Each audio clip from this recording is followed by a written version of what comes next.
Sure. in a minute, she Uh, says. Jay, no sound, please. And I saw that you also have been in events. So we're going live. Okay. So welcome everybody and good morning. And let's welcome our lovely, lovely guest today, Suhani Mendonsa, Dr. Suhani Mendonsa.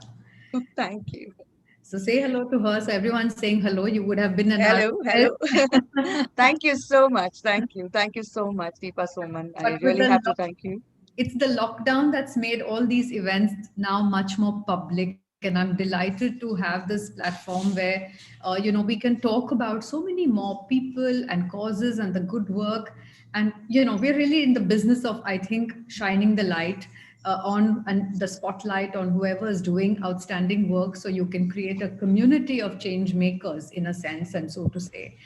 uh, so, Suhani, Yes. tell us a little bit about yourself. So, Torchbearers, for those of you who are coming to the Torchbearer event for the Right. first time, we knew that we were all of us in the long haul of dealing with this pandemic.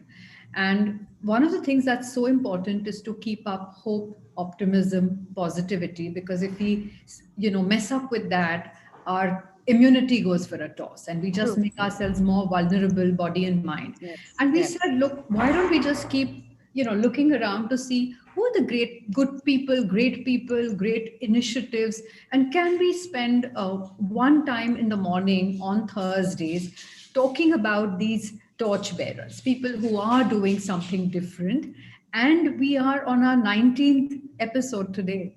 Oh, wow. Fantastic. Fantastic. So it's been 19 weeks. So each time I do the torchbearer, it tells me, I think it's 19 or 20. I have to check. I think because now we've lost track of time, haven't we? Right. Right. Absolutely. I can So what totally we want to understand. do when we finish 20, Suhani, is to create like a round table of our torchbearers, so that we can then give everybody like one platform, write about it, and even help create networks amongst people who are doing work in different parts of the country. In Lovely. this space, Yes. and we've connected in all of our shows. We've had people who've come in, who've been connected with donors, with government bodies, with people who are doing on ground work, last mile work, healthcare people, people who are working in the mind space, body space.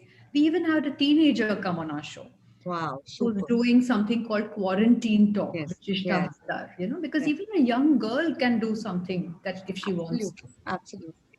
Yeah. First of all, I'd really like to thank Deepa Soman of Lumiere Business Solutions for inviting me on this amazing platform, which is the Torchbearer Thursday. And yes, a special thank you to Sonali too. It's really great being here, and it's fantastic what you're doing. So, Deepa, if you ask me a little bit about myself, it all started when I was all of 15. Uh, uh, just 2 minutes, I'm going to take a little bit Please. about my background. So at the age of 13, I had decided to be financially independent. There are a lot of situations in your as a child that you see, and then suddenly you realize that no, I want to be financially independent, and that's what I said to myself. And 15, when I earned my first earnings as a Mehndi artist, that's the time it all started for me.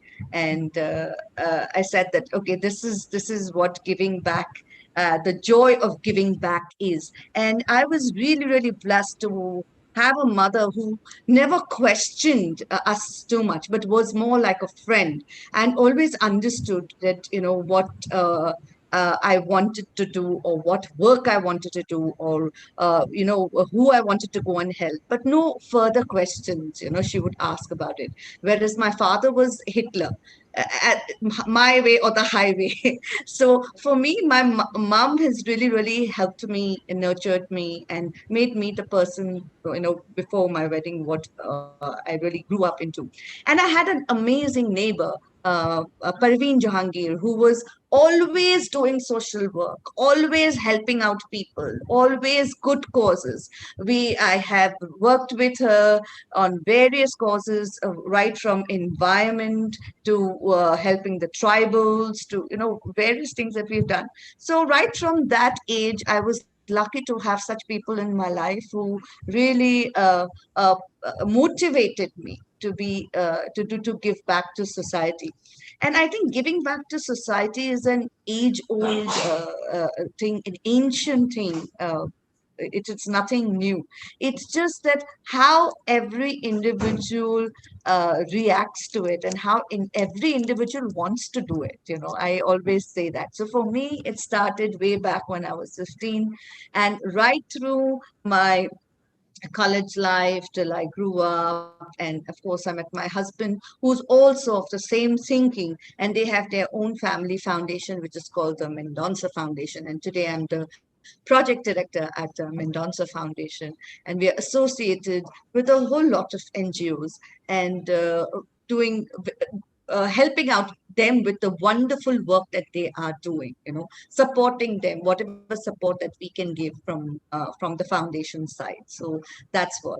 And if you want to know a little bit more about the NGOs that we work with, we've been working with Light of Life Trust for the longest time, and the wonderful work the founder, uh, Mrs. Willie Doctor, has been doing, who started with a handful of students, just 4 or 5 students, and what she does is education for the tribal children, and starting with just 4 or 5 of them, and today she's touched lakhs of lives, lakhs, and she's spread all over Maharashtra, and she's all over the place and working so hard, and she has so many people who absolutely are amazed with the work that she does, and she's a fantastic team too. So that's what we do with the Light of Life Trust. And out there, we also have educated students if in where optometry is concerned. And today, all of them who have passed out from optometry have got a job, and they are supporting their family in return. So that's such a big thing for them. Imagine, Deepa, for these people, 10 rupees a day was a big thing, and now today they are supporting their families themselves. So it's a wonderful thing to watch that and watch that entire journey. It's just superb. I also work with Women Build India, which basically builds homes for farmers who've committed suicide, for their widows, and also for the rural women, the tribal women. And I'm on the board of theirs. I also work very closely with Don Bosco Development Society, where we work with the slums of Mumbai, especially in the skill development. And that's where my journey started with this entire COVID-19 also, because I work very closely with DBTS, with Father Alvin de Mello, who is another person who I'm completely inspired by, because he doesn't know the meaning of the word no.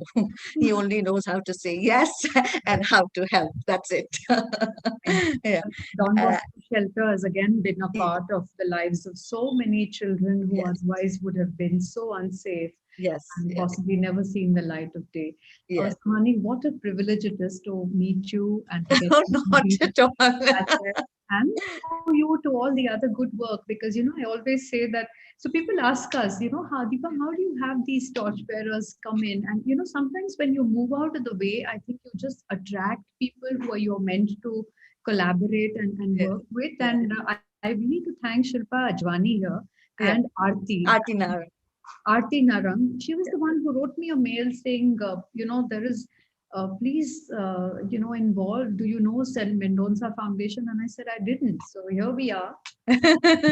And the pet project that we've been doing is children who are born with cleft lip palate. We do their surgeries for them, and this we have been doing with ABMSS in Bangalore. Their base is in Bangalore, and this is our pet project because our youngest son was born with it, and we as parents know what all we went through. So for an For our underprivileged, viewers, yes. for our viewers, if you can tell them a little bit about cleft palate and what happens, because that's a very big project that you're a Yeah. part of, a little bit, and how it impacts the child and the Right. family and prospects. So when a child is born with a cleft lip palate, there are various, things of cleft. You could be a cleft lip palate, just a cleft lip, or a bilateral cleft lip palate. So what is cleft lip palate? Either a child is born with a broken lip, or he is born with a lip which is not formed properly. It all happens at birth. Yeah. Or the child is born without a palate. Palate is the roof of your mouth. Okay. Yeah. So my son had the worst condition. He was born with a bilateral cleft lip and palate. Okay. Okay. In this, what happens is there are a series of surgeries which the child has to go through. Okay. So my son went through his first surgery at 11 months, where the lip was sorted out. Okay. So because till 11 months, his lip was not properly sorted out, and because he didn't have a palate, so when he was an infant, he could not suck. So I used to actually feed him milk with a spout, and they had special feeders for such children, who are born with bilateral cleft lip palate. Then his second surgery took place a little later, was to form his palate. But what happened, my son did not get his speech correct, because so often these children who are born with a bilateral cleft lip palate, either they have an hearing issue. You have to always be careful about that. Yeah, something can go wrong out there, or a speech, a major speech issue. So after his palate surgery, post his palate surgery, he yet did not get his speech back. And whatever he spoke, only the vowel sounds could be heard. The consonant sounds, he could never say them correctly. You see, it would just not, because there was a small little bubble left in his soft palate. And because of that air space which was left, the air would go in, and that would stop him to say it correctly. That would stop his speech to say it correctly. And thus, we had to take him abroad for his further surgery. So he had a re-repair of a palate.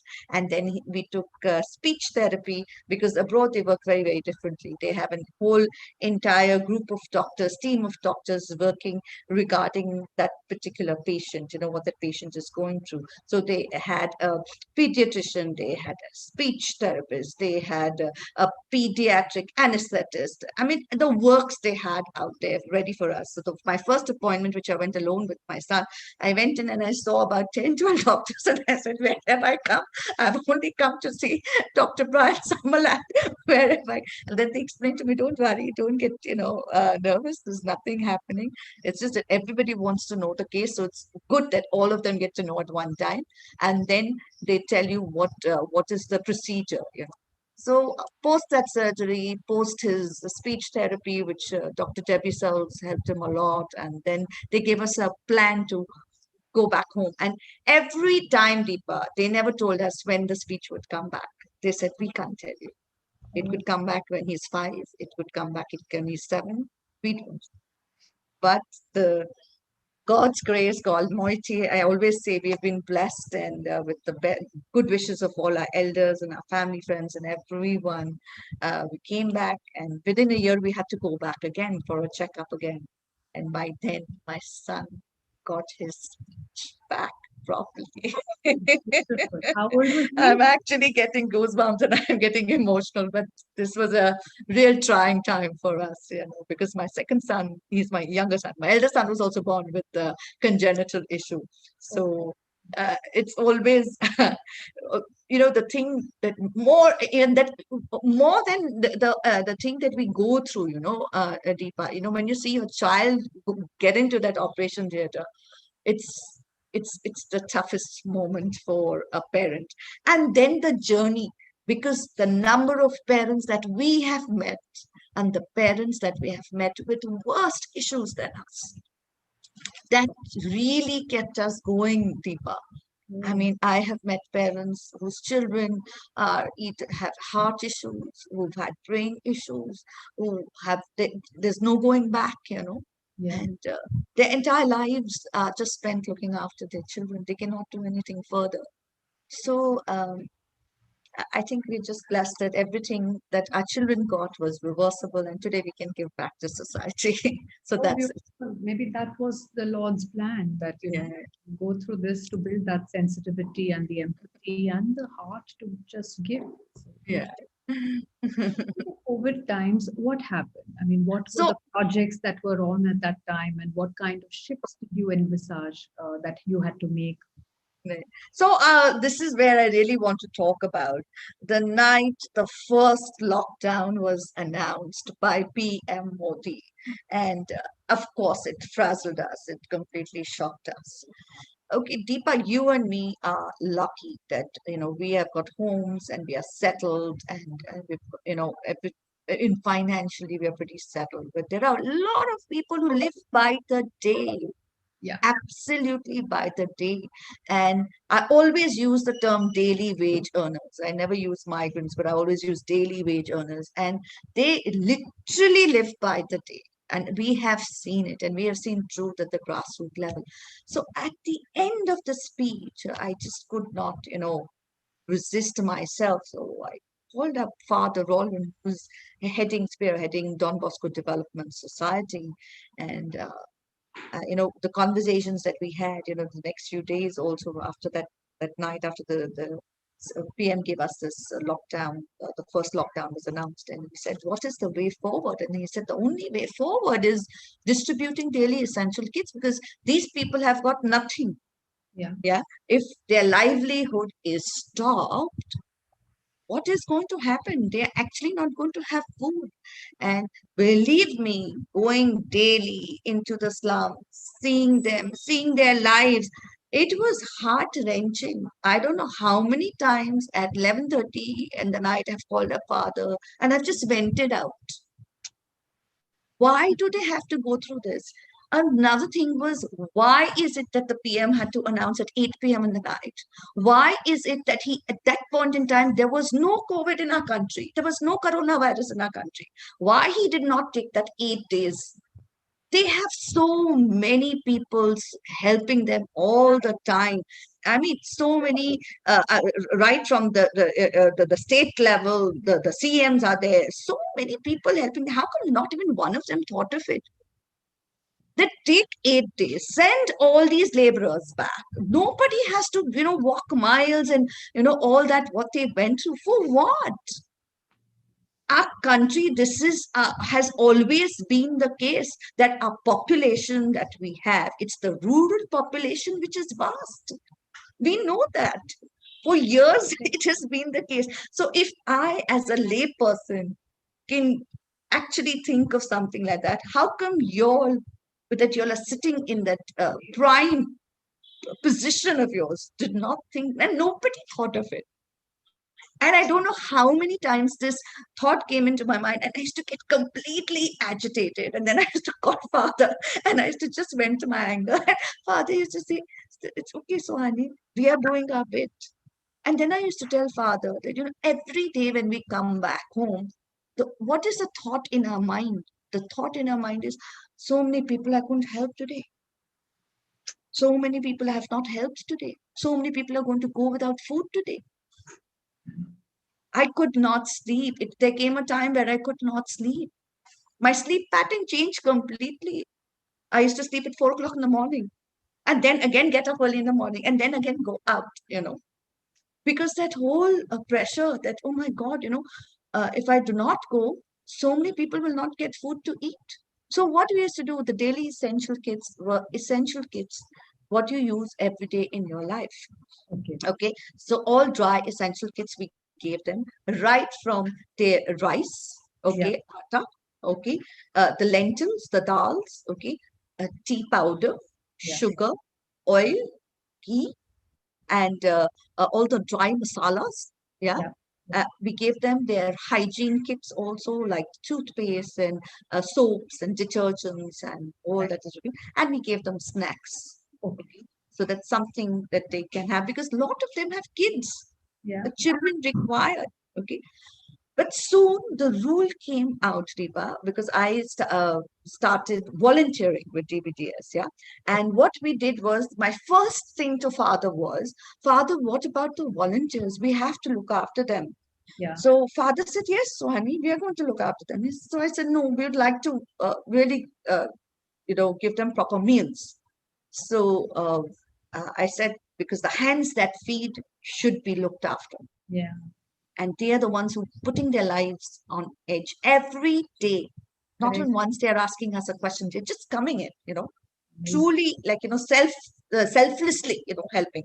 So at that point in time, I Nisha Jamwal, who's a very well-known celebrity, and she happens to stay in the next tower, and I just happened to have a conversation with her, and she said that Tata Q has come out with these amazing packs, where the ready meals, and I just requested. I said, "Is it possible, for us to get these meals for our volunteers so that at least they are well fed before they go out?" So immediately she got me in touch with Mr. Chamwal, and via email, she connected us. Then Mr. Chamwal got his team to working, and then believe me, in a day's time, whatever order I had placed, they gave us a hefty discount, and it was delivered to my doorstep. Away.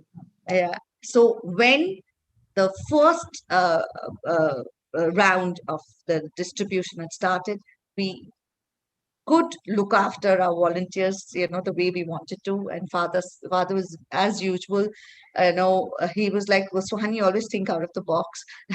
You always think, different things and different ways to do." So I said, "No, it's just that somehow this is a thought we gave." Then we also provided sanitizers for them, because I know somebody who has a factory, and that's his work that he does. So he very sweetly delivered it. Again, it was in house. It was coming home, so I could take it to Don Bosco and deliver it to them. But then came the rule that you are allowed to go only within your vicinity, Yeah. 2 kilometers to Right. 5 kilometers, and you can't go more. So, and you will not believe it, Deepa, by then I started getting calls. Unknown people would call me, and they said that, "You are Suhani?" I said, "Yes, I'm Suhani. Can you go and help so and so family in Fort? There's a family of 5. They've not eaten for the last 8 days. Please go and help them." And I would just say yes. There was no question of asking or checking, or there was never that thought which occurred, or got into our head. I had taxi drivers who had my number. I don't know where they got my number from. I had an old lady, this Budi Amma, who I had this young girl. She said that, another lady got in touch with me, and she said that there's this young Muslim girl, if you could please help us, one, whole family, there's nobody to support them. And a lot of people they had no financial support. That money had got cut off completely for them because it was a lockdown. So what do they do? Yeah. So once that started happening, I really can't thank enough. But one person who really helped me day in and day out was my driver. His name is Lal Babu Raut. Every day I used to call him. Okay, Lalu, आज ये यहाँ पे जाने का है, आज यहाँ पे जाना है. So what I used to do, my basically right from Kulaba bus station I've gone right up to Babulnath Fort, Air India, Churchgate, Marine Lines, Marine Drive, wherever anybody would call us, we did it. We also supported a few doctors by giving them face shields, to their space, and also to the security of the buildings. They played a major role. I Yeah. think the work they were doing, the security of each building. Uh, I mean, 24 hours being there, staying away from their homes, okay, because we had provided, at least our building had done that. They had provided them space for them to stay. So all buildings started doing that. They didn't want them to go back home because it was a lockdown. And then, everybody was scared because the numbers were increasing. Right. So that's what we've just started helping and supporting whoever asked us for help. We just wouldn't say no. And it was amazing. I just couldn't believe it, when we were seeing the numbers. Numbers was something I never even thought of seeing or checking or whatever. And then just one fine day, somebody asked me, "You must be feeling elated that, you've helped so many people." And I said, "No, you're wrong." And most of my friends, I would tell them, I said, "Come to the slums, come one day with me. I know you're less scared, but come with me once." Especially, people who would just say that, "Sohani, you're doing great work." I said, "No, you come there and you see the situation. It's heart wrenching. There's not one day that you would feel that, oh my God, I could actually help so many people. No, you would always come back feeling so many people have not helped today. You know, that's the way it used to be, Deepa. And so time went on, and we've actually touched more than 5,000 lives today. And it's only thanking my driver Lalu, who was my support, my only support then, because I too have in-laws who were elderly, and my husband said, I mean, he is another, I mean, amazing guy who's never stopped me from whatever I want to do. He said, Suhani, you please go. But then he started saying, then the numbers started increasing. Please wear the PPE kit. Don't go without that. I'm scared for you. And then came the time when I fell ill. Oh I dear. felt severely ill. Oh, I couldn't move out of my bed. what My was it, body. Suhani? So This was I tell you what, no, it was not COVID. God has been great and kind. But I think my stress levels were so high. I was tired. I was really tired because there was no sleep, lack of sleep, everything, and it all came together. So it all started with a sore throat, went to a body ache. The body ache was so severe that I couldn't move out of my bed, from my bed to go to the toilet. So I immediately called my family doctor, and he said, just stay at home, don't go anywhere. Because at that time you could only go to the municipal hospitals for the COVID test. He's saying, even if you don't have, you'll get it. Don't go, please. That's my request to you. Saying, I am listening to your symptoms. Okay, I am there with you through this entire thing. Just stay calm, because the only fear which actually killed me was, if because of me, nobody else, but because of me, if anything happens to my in-laws, I will just not manage seeing myself in the mirror ever again. yeah. You know, it's a great, I don't know, it's a burden which I was carrying. I just locked myself in the room. I refused to come out. Nobody understood why I was not coming out, why I was just there. I just stayed there. My husband was oh my God, he's such a sweetheart. He just wouldn't leave my side. He said, no, nothing's going to go wrong. You're going to be fine. You're going to be fine. You're going to be fine. And by day 5, I mean, slowly, I had very slight fever, but the slight fever stayed continuously. It wouldn't go. And I had no breathing issues, nothing. And by day 5, I started feeling better. By day 6, I was okay. By day 7, I was out. And by day 8, the doctor said, no, one more week, you have to stay at home. You can't go out. 14 days means 14 days. And the 15th day, I was back out again. Amazing. What a story, really.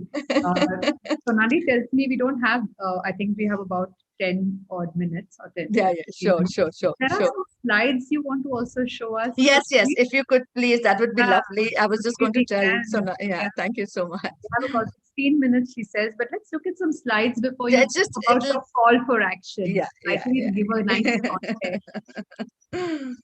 Uh, Yeah. So as Okay. you can see, this is the first slide which shows, the face shields that we gave the doctors, and we gave the securities, the guards. This security is from Don Bosco. Okay. So wherever we could go, we went and we gave to them. Next slide, please. I can see even Yeah. police. So this is the distribution. So there were a whole lot of people who were stuck. These were the 30 people who were stuck in Fort area, Okay. towards actually Lion Gate, and they called us out, and they said, and what a beautiful letter they sent us back. Deepa, I had tears in my eyes, because they said, you helped us at the time when, nobody was there to help us. So that was really good. I said, it's just not me. It's so next slide, please. These are a part of the taxi driver team, who I helped.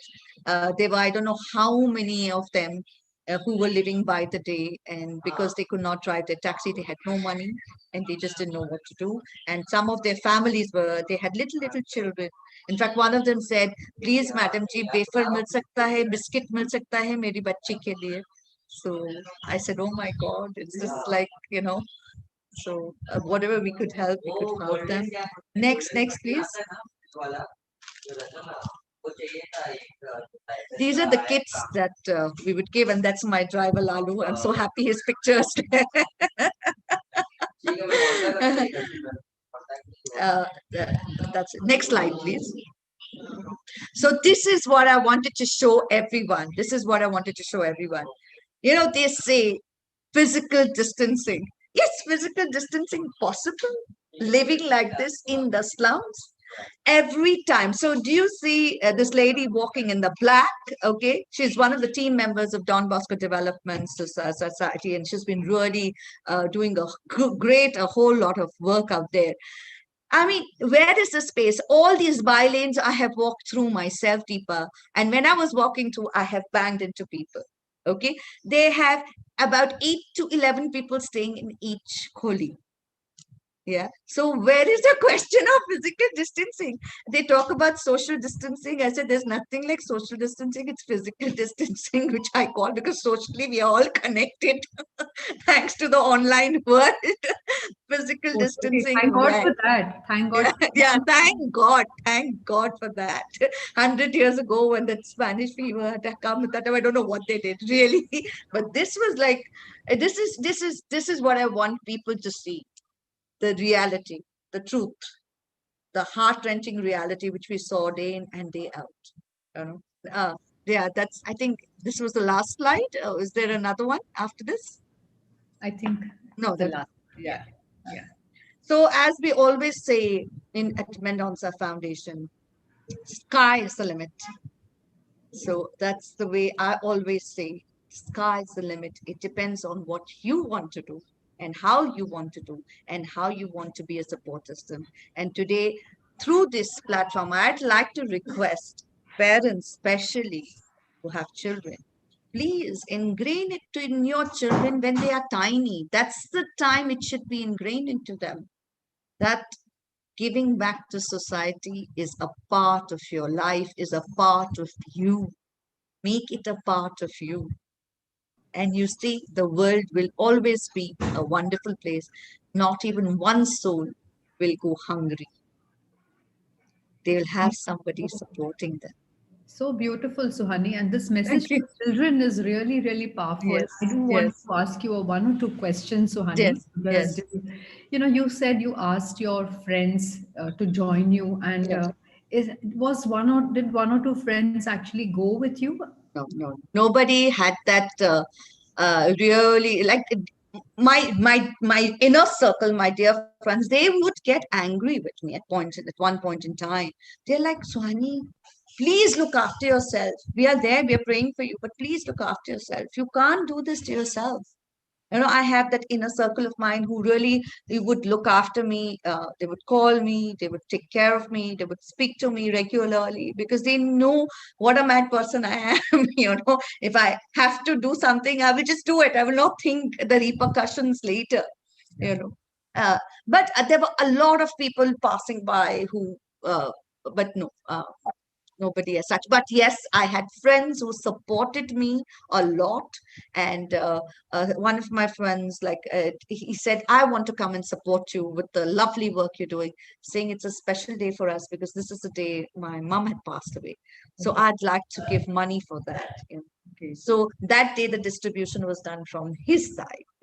The other day, the other way, another very dear friend of mine, she says, she's always stood by all the projects I've done. And she's saying, so, honey, you're doing such a fantastic job. And she just sent the money home. She's saying, I'm just going to send it to you. I'm not even going to think. I'm not going to even ask you. I'm just sending it. So they had a whole, the way that they could, because see, everyone cannot get out because everyone at home has their own issues. Most of my friends have got in-laws at home. Yeah. So I have a friend of mine who used to go down in her building to help and support, the different kinds of work that they used to do in their society. She stopped doing that also because her mother-in-law told her that, oh, I'm yet here. Don't you think you should stay at home? Just something like that. If your elderly tells you, it pulls you back. Then you just want to make them happy. So I don't. I am totally, in support of what they did because everybody has different ways of supporting. Now I know so many people who used to cook food Yeah. and feed it to all the street people that were there living close by to their house.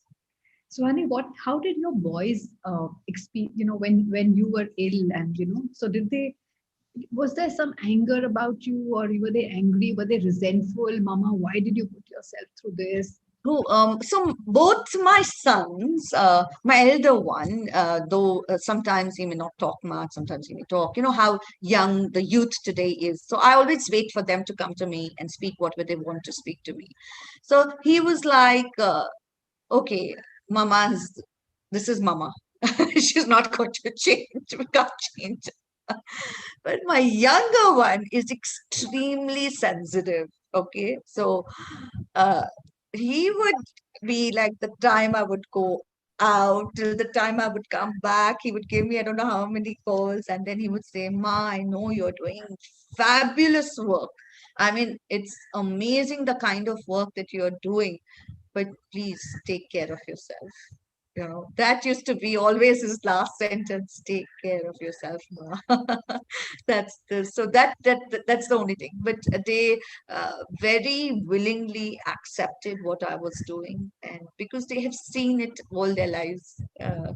Mama doing something or the other, or some or the other project. Now, tomorrow we are going to talk to tiny tots, absolutely tiny tots, little children, because using eco-friendly Ganesha was a project I started about 3 to 4 years ago. I started, and I always felt that the nursery is the right age to start with them. And now, last 2 years they call us up that please can you come and do this for them. So I have another friend of mine What who what happens? What do so you? we so what it's like a workshop where I speak about awareness for and spreading awareness to use eco-friendly Ganesha and eco-friendly decorations. And I have a very dear friend of mine. Her name is Meeta from Meeta Kriti Studio. She makes these wonderful idols of clay, which are absolutely soluble in water. They dissolve in water, and you don't even have to go out for the immersion. You just do it in your home in a bucket of water. So we have been doing it since the last 2 years, and these kids love it. And tomorrow we are dealing with children who are 1.5, 2.5, 3.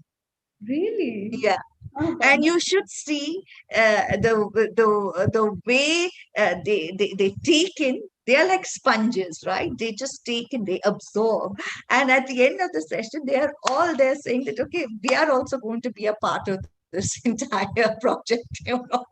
So we tell them, you all are ambassadors. You all are going to carry the torch ahead and spread awareness. I want to ask you one more question.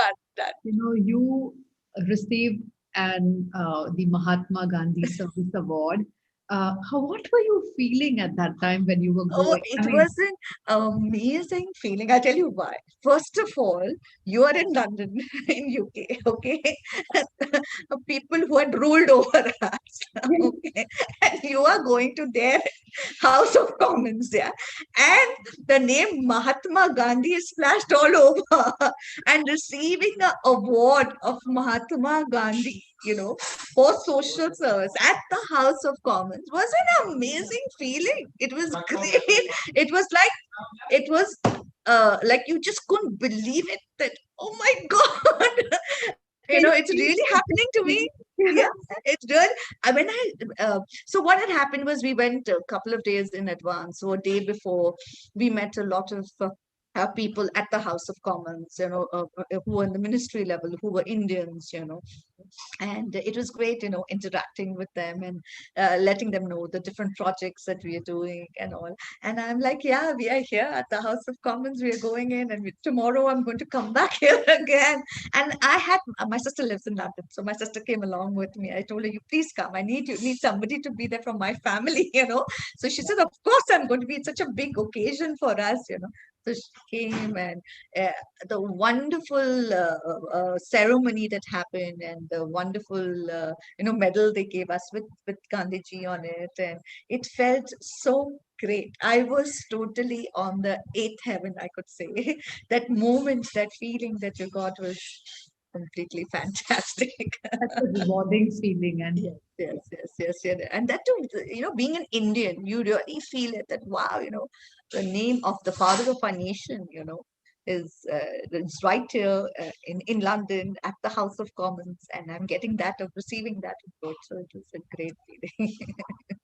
And in the last 5 minutes, I want to do a little recap. But Right. before that, I want Suhani to say, you know, do you have a role model, Suhani, who you look up to and who you sort of Yes, join? very much. I have a whole lot of role models, but the two people in my life who really made me the way I am and who supported me at every step of my life. So before my marriage, as I always said, it was my mother who who was though uh, you know always being there for me, never saying no to me, listening to me, giving me that ear.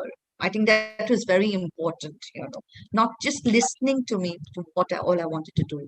So right till I got married, she was always my support, my everything, I would say, till today. It is my best friend, and of course my husband. So today I always say my husband, Vivek Mendonsa, has made me what I am. So because without his support, I would be nothing. And his lovely family too. And I can see what Suhani has told us through this narration, the importance of faith, the importance of family, the importance of a dream of giving.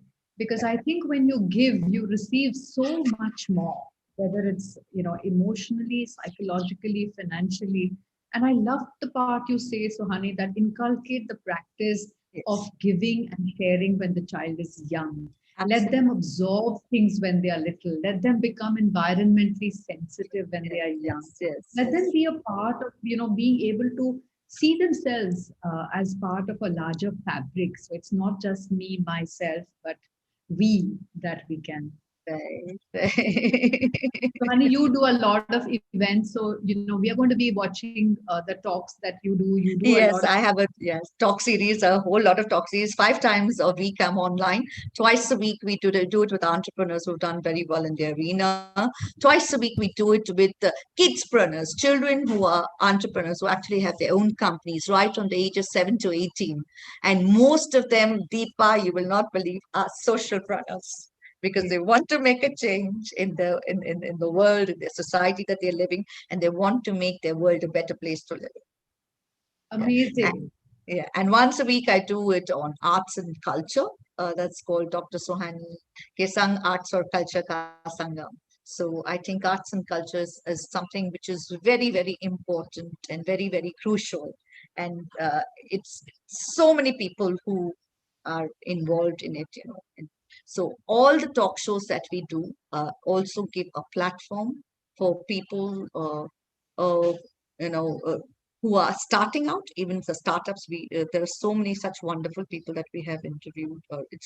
I never call it an interview, I always call it a talk show because it's a very chilled out conversation that we have, and just getting to know all what they have done. So today, this is my arts and culture show. I'm having a very young DJ who started out when he was all of 16, 17, and he's a self-taught, self-learned DJ. And today he is doing so well for himself. And this is somebody I have seen because I belong in the event space, and I have seen him grow because I have worked with him for the last 8 years myself. So So, someone who has been in the event space 25 years and received an honorary degree in yeah. her work in events. That's Mendonsa for us today. And we're going to be coming to your show, and I hope we can get some links to where we can find maybe you Definitely. put it on. Yeah. And if you all have questions, if you want to stay in touch, there'll be a YouTube link. You'll see this on the Yes. Facebook. We've done a live hosting of this webinar as well. And keep in touch with her good work, and be part of her amazing world of making a difference. Thank Th- you. Thank you so much, Deepa. Thank you so much. We are always available there if anybody needs any help, any support, and if any youth who wants to join in and wants to work with the various projects we are working. You all are more than welcome. We are available. I'm available by my name, Dr. Suhani Mendonsa, on every social media handle, right from Facebook to Instagram to LinkedIn. We connected Deepa, Soman, and of course Twitter too. So please do connect. feel free. We are always there to support, help, good work that's happening. Amazing. And three cheers for your mom and three cheers for your husband, Vivek Mendonsa. Yes, yes, yes. Thank you so much, Deepa. You're doing a wonderful job by showcasing the work that people have done during COVID-19. And what a lovely name, Torchbearers Thursday. Kudos to you and your team. Thank Lovely. you.